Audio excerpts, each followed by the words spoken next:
आप सभी ने देखा होगा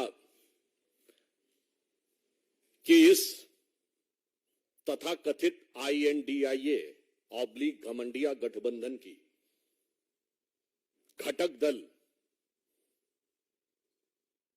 तमिलनाडु के DMK के मंत्री उदयनिधि जो स्टालिन जी के बेटे हैं, उनका जो एक बयान आया है उससे ये मोहब्बत के दुकानदार का असली किरदार अब पूरी तरह उजागर हो गया है। क्योंकि हम ये कह रहे हैं कि ये कोई आइसोलेशन में दिया गया बयान नहीं है। This is not an statement given in isolation, but it is having a complete consequential sequence. आप पिछले कुछ समय से देखिए, बिहार के शिक्षा मंत्री पहले हिंदू धर्म ग्रंथों के बारे में बयान देते हैं, ये भी INDIA/घमंडिया के घटक दल है। फिर उत्तर प्रदेश में स्वामी प्रसाद मौर्य अभी चंद दिन पहले हिंदू धर्म धोखा है बोल चुके हैं। याद करिए, इससे पहले कर्नाटक में वर्तमान में PWD मिनिस्टर सतीश जारकिहोली, जो कांग्रेस पार्टी के हैं, मुख्य घटक घमंडिया गठबंधन का, ये बोल चुके हैं हिंदू शब्द बड़ा गंदा है, जब ये कार्यकारी अध्यक्ष हुआ करते थे कर्नाटक प्रदेश कांग्रेस के। गोपाल इटालिया, जो इस समय आम आदमी पार्टी के महासचिव हैं, जो गुजरात आम आदमी पार्टी के अध्यक्ष हुआ करते थे, वो बोल चुके हैं कि मंदिर नहीं जाना चाहिए, देवी देवताओं की पूजा नहीं करनी चाहिए। और अब उससे पूर्व के भी दौर की बात याद करें तो जब ये सत्ता में थे, जैसे आज आदरणीय गृह मंत्री जी ने बात याद दिलाई है कि क्या कहते थे, मुस्लिम should have first right over the national resources of India. इन्होंने अपने मन से तथाकथित हिंदू आतंकवाद की पूरी थ्योरी गढ़ ली थी। याद करिए, जनवरी 2013 UPA सरकार के गृह मंत्री सुशील कुमार शिंदे जयपुर में यह बयान देते हैं कि हिंदू टेरर कैंप्स चल रहे हैं, और जब सदन में उनसे पूछा जाता है, आप होम मिनिस्टर हैं, आपने बयान दिया है तो सबूत दीजिए, तो अपना स्टेटमेंट विड्रॉ कर लेते हैं कि मैंने ऐसे ही कहा था। इसलिए ये जो घटनाएं हैं ये केवल ऐसे ही नहीं हो रही है। इससे पूर्व भी तमिलनाडु में कोलत्तूर गांव, पेरम्बूर जिला, वहां पर कुछ साल पहले यह कह दिया गया कि मुस्लिम समाज की आबादी 70% हो गई है, तो मंदिरों में पूजा नहीं होनी चाहिए क्योंकि उनकी धार्मिक भावनाएं हर्ट होती हैं। और इसी गठबंधन के घटक दल DMK की सरकार ने उसे एक्सेप्ट कर लिया। वो तो मद्रास हाई कोर्ट ने इंटरवीन किया कि किसी भी समुदाय का बहुमत हो गया है, इसके आधार पर दूसरे समुदाय की पूजा नहीं रोकी जा सकती। केरल से कश्मीर तक सेकुलरिज्म के सारे सूरमा मुंह में दही जमाकर बैठते रहे। और आज जो एक घटना हुई है जिस पर हम आपका ध्यान आकर्षित करने के लिए आए, इस पूरी श्रृंखला को देखिए। और ये जो घटना हुई है, इसमें तमिलनाडु के मंत्री उदयनिधि जिस कॉन्फ्रेंस में पार्टिसिपेट कर रहे थे, उस कॉन्फ्रेंस का शीर्षक क्या था? इरेडिकेशन ऑफ सनातन धर्म। ये कोई बाई चांस मुंह से निकला बयान नहीं था, ये बाकायदा एक कॉन्फ्रेंस हो रही है जिसका शीर्षक है इरेडिकेशन ऑफ सनातन धर्म। हिंदी में कहेंगे सनातन धर्म का समूल नाश। इरेडिकेशन की हिंदी हुई सनातन धर्म का समूल नाश। और ऐसा भी नहीं कि वो सीधे बयान दे रहे थे, आप सबने वो क्लिप देखी होगी, पढ़ रहे थे कागज से। इसका मतलब it was well thought after, well written, with a proper design, with a proper conclusion। और यह भी मुझे आश्चर्य हो रहा है, मुंबई में बैठक खत्म हुई और 24 घंटे में धमाका। मैं पूछना चाहता हूं कि ये उदयनिधि को किसने लिख के दिया था कागज? और इसमें इस गठबंधन का क्या रोल है? मुंबई में आपकी बैठक खत्म होती है और 24 घंटे के अंदर आप ये बोल देते हैं कौन सी योजना बनाई थी आपने। और जब आप किसी समुदाय, किसी संस्कृति के समूल नाश की बात करते हैं तो मैं कहना चाहूंगा unequivocally and technically it is the case of hate speech, and we are not having any ray of hope from any government of this INDIA/Ghamandiya Gadbandhan. So I would like to remind that the Honorable Supreme Court of India has given an observation that they will take a suo motu cognizance of any hate speech. So I hope that the Honorable Supreme Court will be keeping an eye and will be having the strict vigil and will take appropriate step on this utterly unequivocal, damaging, violence-provoking hate speech, because it is not only insult, it is saying eradication, means to finish. और मैं यह भी कहना चाहता हूं कि कई बार ये कहा जाता है कि we want to digress the issue. I would like to remind to Mr. Rahul Gandhi that during his so-called Bharat Jodo Yatra, when he was passing through Tamil Nadu, he has taken in his yatra Mr. George Punia, who has openly said that he wears the shoes because he considered the land of Bharat Mata apavitra, and he doesn't want his feet to be touched on this holy land. ये दुकानदार का असली किरदार है। ये मोहब्बत के नाम का हो रहा वोट का असली व्यापार है। और जब डाइग्रेस द इशू की बात करते हैं तो मैं ये भी याद दिलाना चाहता हूं, ये आरोप लगाते हैं कि हम लोग हिंदुत्व की राजनीति करते हैं। मैं याद दिलाना चाहता हूं, जब हम प्रधानमंत्री श्री नरेंद्र मोदी जी के नेतृत्व में जिसके ऊपर ये आरोप लगाते हैं, आज मैं पूछना चाहता हूं इस गठबंधन से, we are having the growth rate of 7.8%, which is highest among all the major economies of the world. मैं पूछना चाहता हूं, ये तथाकथित जो कहते हैं हम विकास की बात कर रहे हैं, इनके दौरे हुकूमत में एक साल बताएं जब पूरे विश्व में सबसे ज्यादा ग्रोथ रेट भारत की हुई हो। नहीं है। ये बताइए, हमारी जब जब सरकार रही है, ग्रोथ रेट महंगाई की दर से ऊपर रही है। इनकी जब जब सरकार रही है, महंगाई की दर ग्रोथ रेट से ऊपर रही है। अरे इनके जमाने में तो वो मजाक उड़ता था, आप सबको याद होगा, इंडिया की ग्रोथ रेट क्या रहती थी? 1.82%. And those who remember in 1980s it was ridiculed कि भारत तो 2% से ऊपर जा ही नहीं पाएगा, because it is a Hindu rate of growth. That was 2%.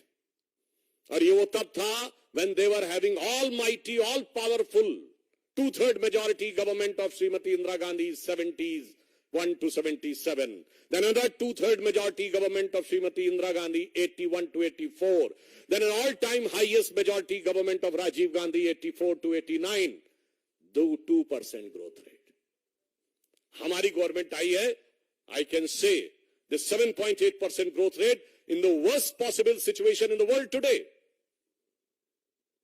एक जमाने में आईएमएफ से लोन लेने के लिए ये लोग पीछे भागते थे, and in our government the IMF chief Kristalina Georgieva says that India is going to be the brightest star. जब हमारी सरकार आई है तो बिल्कुल ऑब्जेक्टिव बात कहना चाहता हूं, हमारी सरकार आने के बाद 4 करोड़ लोगों को घर मिला है, 11 करोड़ लोगों को शौचालय मिला है, हर गांव को बिजली मिली है, हर गांव को सड़क मिली है। 50 करोड़ जनधन योजना अकाउंट बने हैं, 50 करोड़ आयुष्मान भारत मिला है। तो जब इनका एजेंडा साफ है कि हिंदू धर्म का समूल नाश करना है, सनातन धर्म का समूल नाश करना है, तो यह सिर्फ कोई धर्म संस्कृति का विषय नहीं है, यह भारत के समूल नाश करने का आधार है। और यह बात मैं इसलिए भी कहना चाहता हूं, भारत के वो हिस्से जहां इरेडिकेशन ऑफ सनातन धर्म हो गया, in the latest history Pakistan, what happened? अब तबाही का मंजर है कि नहीं?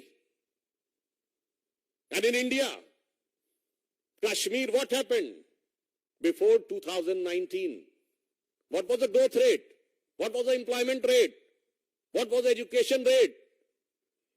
That's why I want to say with firm conviction, their real design has been exposed. And this design is nothing but to hit and demolish the basic framework of this country, which is the base of knowledge, which is the base of development, which is the base of prosperity. मैं याद दिलाना चाहता हूं, ये so called secular सरकार में इस देश में सोना गिरवी रखा गया था. Foreign exchange reserve 1991, I would like to remind, within 1 year 2 times devolution of rupee, $1 billion, less than $1 billion of foreign exchange reserve. And it reached 100 billion in Vajpayee government, crossed 500 billion in Modi government. This is our development. और आप जिसको मुद्दे की बात कहते हैं, आपका मुद्दा सिर्फ भारत और भारतीय संस्कृति का अपमान ही नहीं करना, अब बहुत साफ हो गया है कि उसका समूल नाश करना है. तो by any parameter, if they want to talk, again I would like to remind, आपके जमाने में SC/ST कमीशन एक होता था, हमने ST कमीशन अलग किया है. आपके जमाने में ओबीसी कमीशन जैसी कोई चीज ही नहीं होती थी, हमने किया है.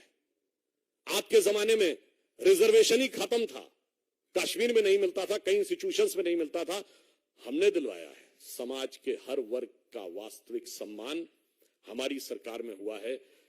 अब मैं ये भी एक बात कहना चाहता हूं अपने तमिल भाइयों से.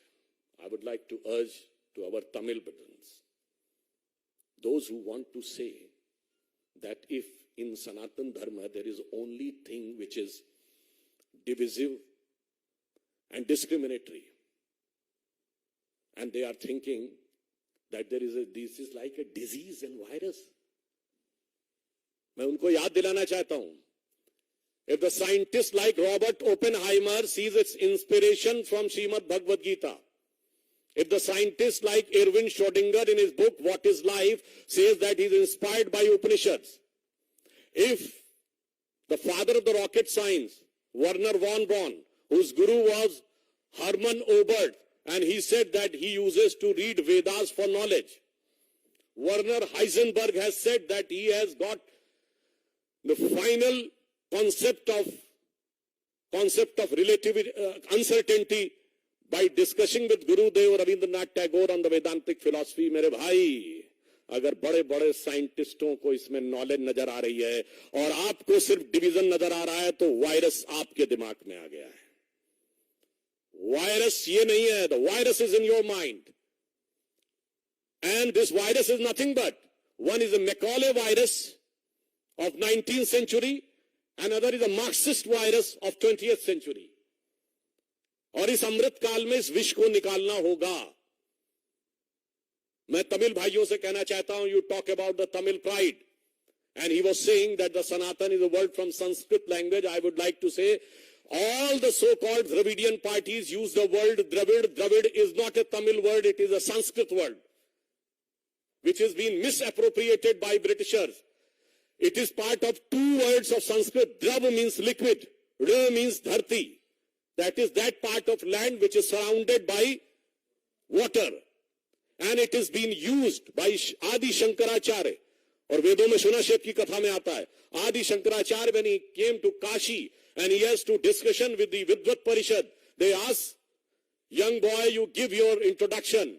Then Shankaracharya said, Adi Shankaracharya I am talking about, he said, Aham Dravid Shishu Asmi.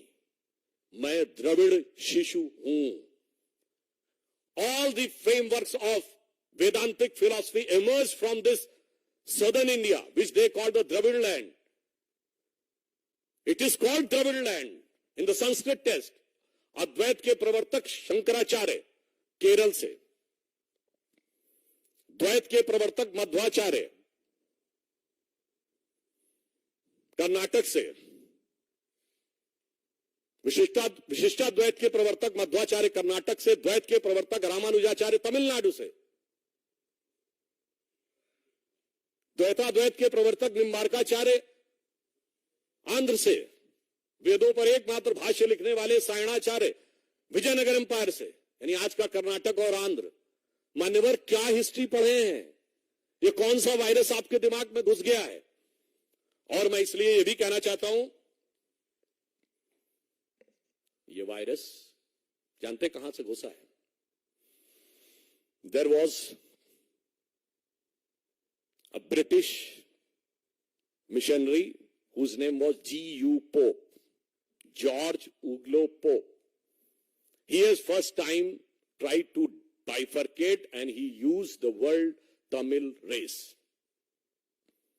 मैं कहना चाहता हूं, जाके पढ़ो उसने क्या क्या लिखा है आपके बारे में। इतनी निगेटिव बातें भी लिखी हैं। And those who want to cherish, there was another father, his name was John Lazarus. He has written objective thing, but you are not ready to accept the objective thing. G.U. Pope has written all the thing with design, और वो समझ में आने का प्रयास होता है. I would just like to say that in Thirukkural, 1,330 verses were written by our esteemed Tamil saints. और उसमें 3 पार्ट, परुल आगम काम, धर्म अर्थ काम, जो धर्मशास्त्र में लिखा है. मगर अफसोस यह है कि ये मैकाले और मार्क्स का वायरस ऐसा घुस गया है कि अपनी ही नहीं पढ़ रहे हैं संस्कृति. मैं आज के युवाओं से कहना चाहूंगा, मैं उदयनिधि से भी कहना चाहूंगा, अरे वो दिन गए जिस ढंग की फिलॉसफी पे आप बात कर रहे हैं. Shed this virus of 19th century of Macaulay and 20th century of Marx. Come today and see what Modi ji is doing. हमने तमिल संस्कृति को जो सम्मान दिया है, Singol, which has been discarded by Jawaharlal Nehru, has been established with full honor and prestige in the new Parliament of India. It was an initiative of our Prime Minister Shri Narendra Modi. I would like to remind, there was a very famous Tamil scripture, Chillupatikaram, जिसमें कन्नगी अम्मा और कोवलम की कथा है. और जब कन्नगी देवी के साथ अन्याय होता है तो कहा जाता सिंगोल टेढ़ा हो गया था. And they want to ridicule, they are ridiculing the Tamil culture. And if you want to have Tamil pride there, yes, it is there in the CERN laboratory, which is the biggest, one of the biggest scientific laboratory of the world in Europe, which has discovered the Higgs boson, the fundamental particle. और उसकी lobby में जाइए तो नटराज की मूर्ति लगी हुई है, which is from Tanjavur in Tamil Nadu. Modi ji has got, you remember the Xi Jinping to Mahabalipuram. Has anybody ever thought about the Tamil influence over China? Because there was a king who converted into Buddhism with the name Bodhidharma, and then he went to China, and by the name Dhammo, he had become the patriarch of Jain Buddhism. At one point of time, almost 80% of China was Buddhist, and they considered this king from Mahabalipuram as their patriarch. This was Modi ji have thought about it. So, I would like to say, whether it is the development, whether it is the education, whether it is the self-pride, in all the aspects, there is no comparison between NDA under the leadership of Prime Minister Shri Narendra Modi and INDIA/Ghamandiya under the leadership of Pehchan Kaun. But this today's instance is painful, This is very damaging, but it is eye-opening also. अब मुझे लगता है कि राहुल गांधी और Congress party के पास कोई जवाब नहीं रह गया है। उनके मुख का मुखौटा पूरी तरीके से उतर गया है। इसलिए मैं अंत में कहता हूं, हम भारत के जिस विकास की ऊंचाई पर मोदी जी के नेतृत्व में ले जा रहे हैं, ये सिर्फ सनातन धर्म का ही नाश नहीं करना चाहते। They doesn't want just only to eradicate the Sanatan Dharma, they want to eradicate the entire developmental paradigm of the present government. और ये मैं इसलिए बोल रहा हूं, during our childhood, we used to hear today's Chennai, then Madras, was considered one of the most industrially developed city. आज कहां है चेन्नई? पीछे छूट गया। दिल्ली मुंबई से पीछे नहीं छूटा, गुरुग्राम से पीछे नहीं छूटा, बेंगलुरु अहमदाबाद से पीछे नहीं छूटा, हैदराबाद से पीछे छूट गया। क्यों? क्योंकि आप यही करते रहे। I remember during one of my program in Chennai, I asked the DMK spokesperson why the Microsoft has gone to Bengaluru. They said because the climate there is good, and here the climate is hot. So I want to say that you keep on keeping these type of hot climate, and the development will get evaporating from there. That's why I want to urge the Tamil people, think of the Tamil pride, which is all over the world, all over the India, one of the most prominent religious temples were there.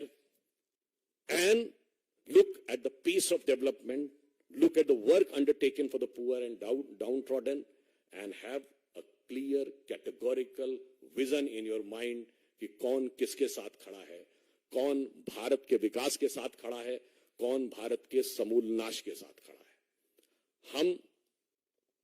we want to say कि हम उस भारत के साथ खड़े हैं जो अब दुनिया में नई छलांग लगाने के लिए आगे बढ़ रहा है, और जिसको पूरा विश्व दुनिया से, पूरे दुनिया भर से सब लोग उसका सम्मान कर रहे हैं।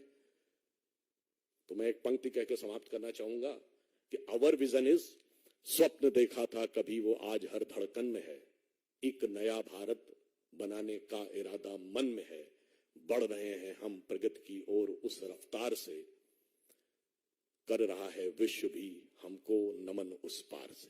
धन्यवाद।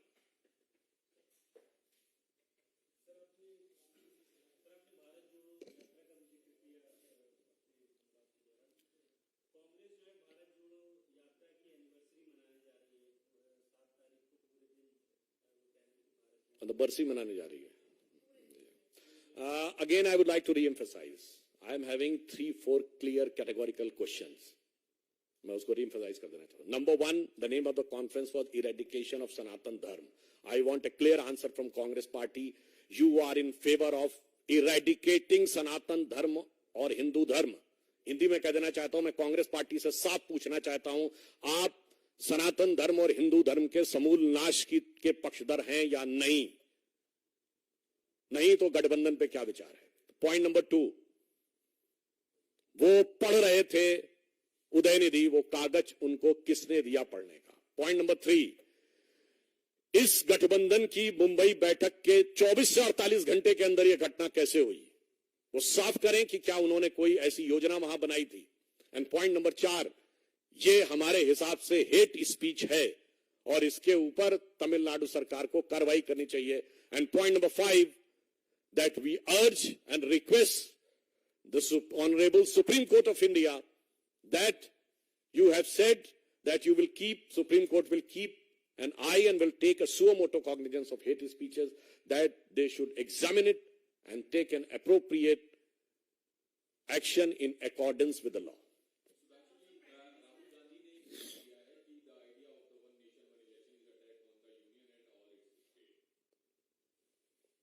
देखिए, अभी वो वन कोलिशन, वन कोऑर्डिनेशन तो कर नहीं पा रहे हैं, तो मानी हुई बात है वन आईडी वन नेशन, और वन नेशन को मानते नहीं है because they considered India is amalgamation of 22 Nations, और उन्होंने 2 नेशन थ्योरी एक्सेप्ट की थी। So they don't believe in one nation. They have no concrete design for one coalition and not having any coordination. So obviously they will talk about negative about one election.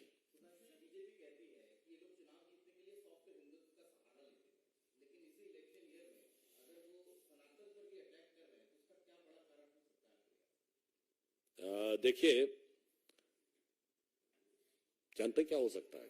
दो चीजें हो सकती हैं. Either there are certain elements which has been playing in the hand of forces who want to weaken India. और दूसरा हो सकता है कि मुखौटा जितना भी चढ़ाया, मगर एक वर्ड होता ना, कहते कहते दिल की आरजू लबों पे आ ही जाती है. तो जो आपके दिल की इच्छा होती है, वो एक कहावत कही जाती है ना, पुराना गीत था, लाख छुपाओ छुप न सकेगा, राज हो कितना गहरा, दिल की बात बता देता है असली नकली चेहरा. तो जब वो हिंदुत्व की बात करते हैं, हिंदू धर्म की, वो नकली चेहरा होता है और ये असली चेहरा होता है.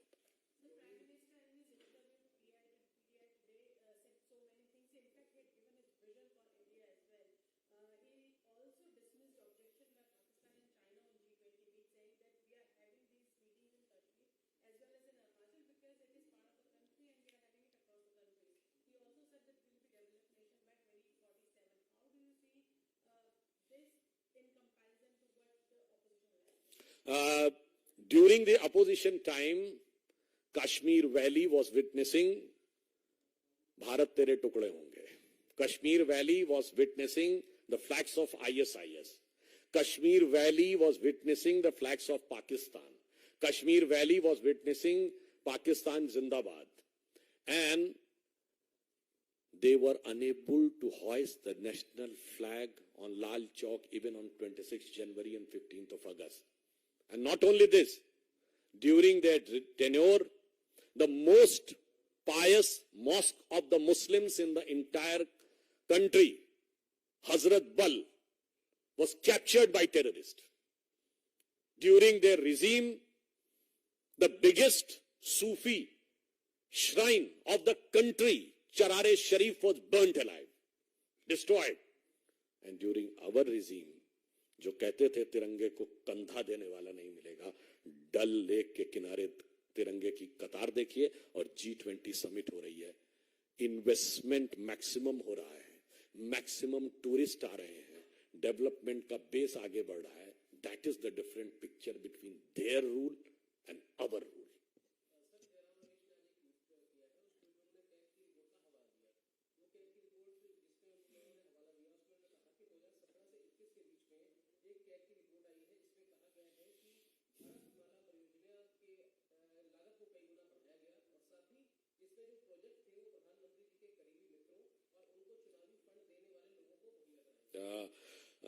I would.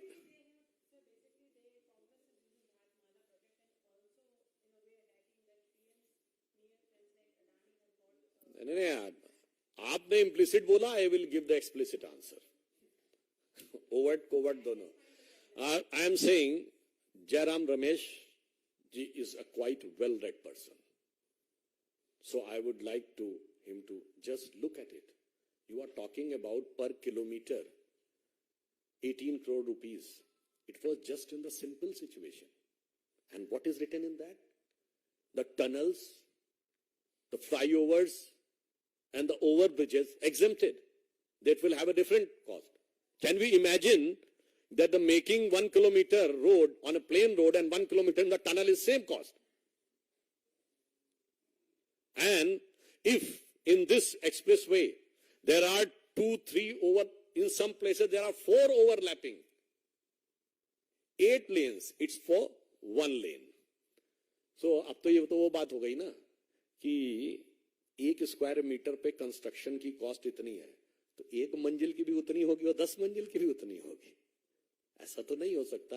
तो जयराम रमेश जी समझदार हैं, समझ तो सब रहे हैं, मगर क्या करें, किरदार तो उस दुकानदार के इशारे पर निभाना है, इसलिए क्या कर सकते हैं. और फिर हम ये भी कहना चाहते हैं, I would like to remind, when in Bofor's case, when CAG has given an adverse report, and it was not just by the CAG, because the finance ministry of Rajiv Gandhi government has appointed an agency called Fair Facts, and based on the findings of the Fair Facts, then CAG has given an adverse remark on Bofors. What was the statement of Congress party?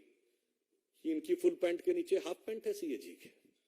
This was a respect for the institution, and we are giving clear, categorical clarification.